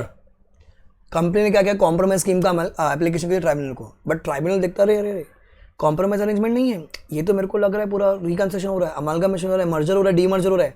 तो क्या कर देगा वो उनको बोलेगा एक काम करो 230 के चाहते हैं अपन 232 में मर्जर करेंगे, चल जा मीटिंग बुला. फिर वो पूरा टाइम पास वापस चलेगा. 1 महीने का नोटिस, रेगुलेटर को वेबसाइट पे डाल, सब कुछ सेम चलेगा. फिर majority number 3/4 in value present and voting. तो it says if the scheme of compromise arrangement is made to tribunal but the scheme results in RE, that's reconstruction amalgamation demerger, or involves the transfer of whole or part of the pool property undertaking liability by one company to another, or it involves demerger of 2 or more companies, then the tribunal will order for a meeting of members, creditors or class of them. फिर step 2 to 6 same of section 230. Notice में क्या जाएगा, draft propose scheme, confirmation file with ROC, report adopted by director, KMP promoter, report of valuer, latest financial statement. फिर tribunal क्या कर सकता है, provision दे सकता है. किस के लिए सर, ट्रांसफरी कंपनी का पुल जाएगा, property undertaking liability, allotment of shares की बातें जाएगी, लीगल प्रोसीडिंग कंटिन्यू रहेंगे, dissolution with winding up, provision of dissenting share holders, non resident share holder की कोई और बातें, transfer of employees to transferee company, important point, and other matters. अब transfer of employees to transferee company का मतलब क्या होता है, ध्यान से सुनो. असेट्स, राइट्स, लाइबिलिटी सब जाएगी ट्रांसफरी के पास, बराबर, सब उसके बाद चले जाएगी. एम्प्लॉयज है वो मना कर रहे हैं, एम्प्लॉयज जब मना करते तो उनको कंपनसेशन मिलना चाहिए वहाँ पर, नहीं सर. अगर ट्राइब्यूनल ने लिखा है, ट्राइब्यूनल ने बोला है कि भैया एम्प्लॉयज को ट्रांसफर करो, तो that order is binding on the transferor, transferee and employees. Employees को कंपनसेशन नहीं, अगर वो मना करते कि मेरे को वहाँ नहीं जाने गए, कोई कंपनसेशन नहीं मिलेगा. पुराने एक्ट में होता था, नए वाले एक्ट में क्या बोला, कंपनसेशन नहीं मिलेगा. ठीक है. All the property liability will now be of the transferee company. The final order should be filed with the ROC within 30 days. Scheme shall indicate the effective date of reconstruction, amalgamation और demerger. And जब तक scheme खत्म नहीं होता तब तक CS ये में तीनों के तो 3 महान लोग हैं, उनसे आप एक स्टेटमेंट सर्टिफाई करवा लीजिए. If the company fails to intimate the ROC, then the company and every officer shall be liable to a penalty of 25,000 rupees and अगर continue default 1,000 rupees per day subject to maximum of 3 lakhs. Amendment हुई थी, याद है तो ठीक है, तो छोड़ सकते हो आप. 20,000 rupees, 1,000 rupees per day subject to maximum of 3 lakh rupees. ये रहा compensation case workers refuse to join the transfer company. Important point है, ध्यान रखना. ये 1956 का पॉइंट है, आपके रेफरेंस के लिए एग्जाम में नहीं लिखोगे तो भी चलेगा, नहीं लिखोगे तो भी चलेगा, ध्यान रखना. Please read this point, read जल्दी.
क्लियर. फिर एक क्लैरिफिकेशन के सर अपॉइंटेड डेट क्या होती है. Sir it could be a specified calendar date कि मैं बोलता हूँ कि 10 दिसंबर से स्कीम एप्लीकेबल होगी, या फिर अगर कोई इवेंट, या फिर कोई जैसे इवेंट हो गया, लाइसेंस मिलेगा हमको टेलीकॉम का, उस दिन से स्कीम अप्रूव होगी. या फिर कोई प्री कंडीशन से जब मुझे पूरा 100% पेमेंट मिल जाएगा उस दिन से स्कीम अप्रूव होगी. सो क्या बोलता है कि वो वहाँ पर इंडिया के लिए वो क्लैरिफिकेशन आई थी बिजनेस कॉम्बिनेशन के लिए कि सर स्पेसिफाइड कैलेंडर डेट हो सकती है, या फिर कोई इवेंट जब फुलफिल होगा उसके बेसिस पे हो सकती है, या फिर कोई प्री कंडीशन अगर फुलफिल कर दे तो उस दिन आपकी वो अपॉइंटेड डेट हो जाएगी. Sir the appointed date identified scheme shall also be deemed to be the acquisition date for Ind AS 103 business combination. ठीक है, ध्यान रखना. तो खाली क्लैरिफिकेशन है प्रैक्टिकल लाइफ के लिए.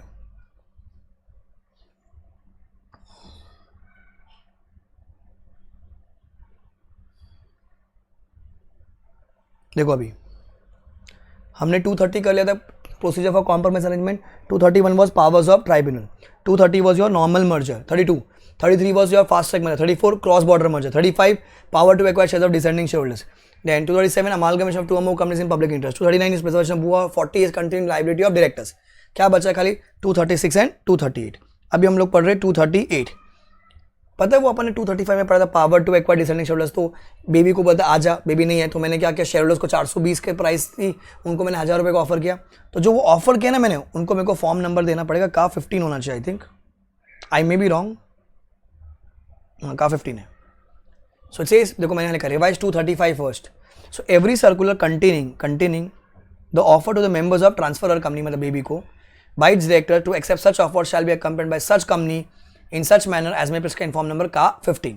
such circular should be sent to ROC for registration. अगर रजिस्ट्रेशन नहीं किया आप उस इशू नहीं कर सकते हो. पहले आपको सर्कुलर को जो ऑफर दिया ना अपन ने कि भैया 1000 रुपये में आपका शेयर खरीदने तैयार है, तो आपको पहले वो सर्कुलर ROC के पास रजिस्टर करना पड़ेगा. अगर वो रजिस्टर नहीं होता तो इशू नहीं कर सकते हो.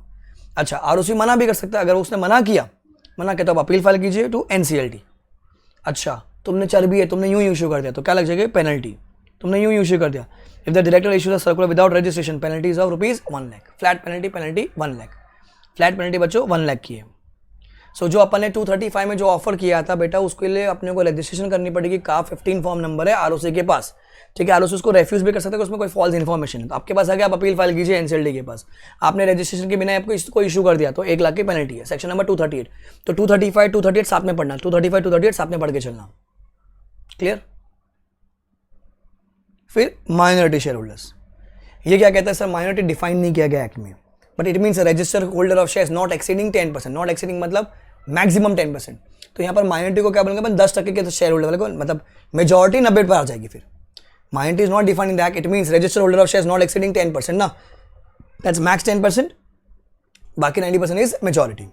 क्या कहता है, अब मैंने अगर बेबी को पूरा उठा लिया है, इक्का दुक्का शेयर्स रह गए थे, तो या तो मैं जाऊं इक्का दुक्का शेयर लेकर आने के लिए, या फिर जो मेजॉरिटी शेयर होल्डर्स है वो बोलते हैं सर एबी सर आप बैठिए, हम इकट्ठा करके लेकर आते हैं, So it says an acquirer entity, that's AB Limited, or a person acting in concert with the acquirer holding minimum 90% of issued share capital, तो majority वाले by way of amalgamation या फिर sale of shares या other reason, तो ये एक procedural requirement है कि थोड़े मोड़े शेयर्स अगर रह जाते हैं वहां पर तो वो लोग मेरे को इकट्ठा करके दे देंगे.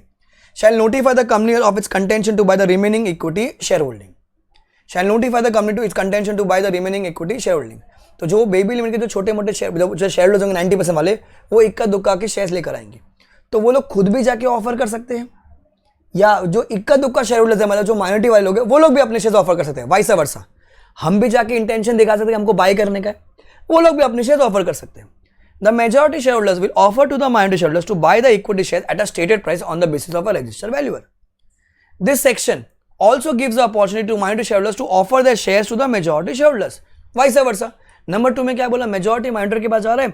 नंबर 3 में क्या बोला, माइनॉरिटी मेजॉरिटी के पास जा रहा है. कुछ भी हो सकता है. सर द मेजॉरिटी शेयरहोल्डर्स क्या करेंगे, डिपॉजिट कर देंगे amount to the value of shares in a separate bank account which is operated by the company, and company वहां से माइनॉरिटी को पे करते रहेगी विद इन 60 डेज के अंदर. अच्छा 60 दिन में अगर किसने क्लेम नहीं किया, अभी कोई है कोरोना में अपने गाँव चला गया, उसको नहीं पता था, उसके पास 2 शेयर्स थे, बराबर कोरोना में गांव में बैठा हुआ, उसको नहीं पता, कोई दिक्कत नहीं है, वो विद इन 1 ईयर क्लेम कर सकता है, विद इन 1 ईयर क्लेम कर सकता है. सी लॉ में टाइम लिमिट तो होनी चाहिए ना कहीं, तो इसलिए टाइम लिमिट दी गई. कोई दिक्कत नहीं सर, आपके जो शेयर्स है वो आपके नाम पे तो आपको पैसा मिलेगा, आपने क्लेम नहीं किया कोई दिक्कत नहीं है. लॉ बोलता है 60 दिन में पे करो, पर आप क्लेम करनी नहीं, आप गई हो तो आप 1 साल में जाके क्लेम कर सकते, कोई दिक्कत नहीं है. हाँ पर वो शेयर से क्या होगा, शेयर्स ट्रांसफर हो जाएंगे बैग, मतलब वो आपके डीमैट से वो शेयर्स ट्रांसफर हो जाएंगे बेबी मतलब एबी के पास. In the event of purchase under this section, the company whose shares are being transferred shall act as a transfer agent for receiving and paying the price to the minority shareholders and for taking delivery of shares, delivering such shares to the majority as the case may be. So company आपके share transfer करेगी, पैसा आपका एक रहेगा, tension मत लीजिए, आपको पैसा बाद में मिलेगा. अच्छा अगर माइनॉरिटी शेयर होल्डर मर गए या फिर मिल ही नहीं रहे, कहाँ गए पता नहीं, shares will be transferred on issuance of duplicate share certificate, क्योंकि देखो प्रोसेस रुकेगा नहीं ना, आप नहीं मिले तो क्या होगा, ठीक है आपका पैसा एक पड़ा है, टेंशन मत लीजिए, आपके शेयर्स ट्रांसफर हो जाएंगे. It will be remaining in a separate bank account, it will be open by the majority share holder for a period of 3 years. सी आप जिंदा हो तो 60 दिन, एक्सटेंशन 1 महीने का है, आप मर गए हो या मिल ही नहीं रहे हो तो आपको 3 महीने में मिलेगा, 3 महीने में, सॉरी 3 महीने 3 साल तक आपको मिलता रहेगा, 3 साल में आपको दे देंगे. 3 साल बाद भी आप 3 साल बाद जाग कर आते हो, अरे यार मैं गाँव में था, कोरोना में हो गया था, तकलीफ वकलीफ ये वो, मैं 3 साल बाद अभी मुंबई आया हूँ, कोई बात नहीं, आपके पैसे कहाँ पड़े होंगे, आईपीएफ में, आईपीएफ से क्लेम कर लीजिए. सो कंपनी क्या करेगी, कंपनी का ड्यूटी है कि भैया आपको 3 साल तक आपको पैसा दे रखना है, आप उनको देने के लिए वो कभी भी आ सकते हैं. 3 साल में भी अगर वो बंदा नहीं आया कोई दिक्कत नहीं, उसका पैसा आईपीएफ में भेज दीजिए. हाँ फिर वो आईपीएफ में जाके क्लेम कर लेगा, वो उसका रिस्पॉन्सिबिलिटी है, पर पैसा मिलेगा, सबको मिलेगा पैसा, किसी का भी पैसा कंपनी नहीं खाएगी, ध्यान रखना, ना मेजॉरिटी शेयर होल्डर्स खाएंगे. फिर when the share holders holding 75% of minority share holders, 75% of minority share मतलब 7.5% of 100% holding. Hypothetically, when shareholders holding 75% of minority equity shareholders, मतलब 7.5% of the 100%, reach to an understanding at a higher price for transfer from acquirer, then Rakesh Jhunjhunwala बोलता भैया 75% है मेरे पास minority की, हो गया acquirer के पास, एबी लिमिटेड के पास, एबी लिमिटेड हम लोग को ज़्यादा पैसा चाहिए, एबी मान गया ठीक है ज़्यादा पैसा ले लो कोई दिक्कत नहीं. Then the majority shareholder will share the additional compensation received by them with other minority shareholders. Read this example, important exam के लिए. Read.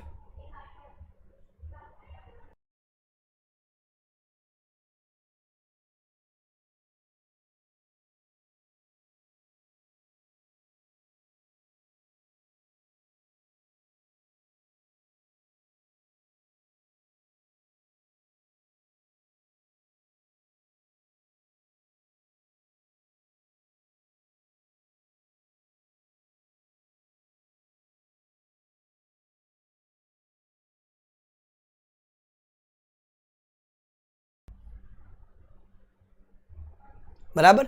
अरे अपन बोलते ना कद्दू कटेगा सब में बटेगा, वही वाला कॉन्सेप्ट, कद्दू कटेगा सब में बटेगा, जिसको बेनिफिट हुआ भैया वो क्या अपनी पूरी बिरादरी का शेयर कर लेगा. फिर वो फिर if the majority shareholders fails to make full purchase, मतलब जैसे 99.97 आ गया पर 0.03 रह गया या 0.3 रह गया, कुछ रह गया, कोई टेंशन नहीं है. The provision of this section 236 will apply to residual share holders also even though the shares are delisted, या फिर जो 1 साल का टाइम लिमिट था ना 60 दिन एक्सटेंशन 1 साल वाला, या such other period as specified by SEBI has elapsed, मतलब सर अगर एक दो शेयर्स कोई रह गया किसी का, कोई टेंशन नहीं, आपके शेयर्स कंपनी के पास चले गए, आपको पैसा मिलेगा, आपको पैसा मिलेगा। हाँ वो प्रोसीजरल पार्ट है, आपको पैसा मिलेगा बट, ठीक है, ध्यान रखना। खत्म खत्म। एक एक क्वेश्चन है मॉड्यूल में, कर लीजिए इसको हाथ के, क्योंकि मॉड्यूल सब करते नहीं हूँ वैसे भी, मॉड्यूल में दे रखा था, रीड जल्दी।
डन है, खत्म, chapter is over, chapter is over. 230 compromise arrangement का procedure, 231 powers of tribunal, 232 fast track normal merger, 33 fast track merger, 34 cross border merger, 35 power to acquire shares of dissenting shoulder, 36 236 ये वाला जो section था ना अपना, ये माइनॉरिटी वाला, minority share holders, 37 amalgamation public interest, 38 registration of offer document, 39 preservation of books of accounts, 240 content directors का liability. Important है, छोटी छोटी बात है, 1 महीने वाली बात, जैसे यहाँ पर 10% वाली बात, फिर वो 60 दिन वाली बात, 1 साल वाली बात, मर जाएगा तो 3 साल है वहाँ पर, फिर 75% of minority equity share holder, मतलब 7.5% ऑफ 100%। तो सब छोटी छोटी बातें बेटा ये ध्यान रखना, ये एग्जाम में आएगी। आता है अप्रूवल के लिए क्या है, majority number 3/4 value present and voting, जो मीटिंग में आया ही नहीं, एब्सेंट नहीं काउंट करना है, आया पर वो वोट नहीं दे सकता, उसको बोलते हैं एब्स्टेंट, नहीं देखने का। जितने भी लोग यहाँ पर आए जिन्होंने वोट दिया है, वोट दिया है, 100 लोगों ने वोट दिया, हाँ बोला, 40 लोग ने ना बोला, तो 100 लोग ने हाँ बोला, 40 लोग ने ना बोला, मतलब 140 लोगों ने वोट दिया है, बराबर। अब क्वेश्चन में कुछ भी दिया होगा ना, 140 का अपने को majority number and 3/4 value check करना है बस। जितनों ने हाँ बोला, जितने ना बोला उनको प्लस कर दो, 140 का आपको majority number and 3/4 value present and voting करना है। समझा आपको? ईजी है, बस इतना ही करना है। In the next class I will be coming with more revision sessions and I think majority हमारा कॉर्पोरेट लॉ खत्म होने आ जाएगा यहाँ पर, अगर आप देखोगे इंडेक्स को तो इफ यू सी डायरेक्टर्स में टिक नहीं है, board meeting, manager mission pending का, 4 ही पेंडिंग है, बाकी पूरा यूट्यूब पर आ गया है। सो रैपिड रिविजन करके सीरीज से 1 2 3 4 5 6 ऐसे दिखते रहना, वहाँ पर मिलेगा आपको। Please keep on revising, keep on revising, maximum time revise कीजिए, तो मेरी बातें ध्यान रखिए, दिमाग में आती रहेगी, अपनी बुक खोल के बैठिएगा, कॉन्सेप्ट फटाफट हाथ के हाथ क्वेश्चंस, ठीक है। अब की बार आखिरी बार, अब की बार दिसंबर पर। Do like the video, comment and share with your friends, अगर मैक्सिमम लोगों को बेनिफिट मिले। डू कमेंट ऑल्सो, चलो मुझे समझ में आ जाए कि आपको समझ में आ रहा है नहीं आ रहा है, जो भी है do comment it. Bye guys, take care, enjoy, God bless you.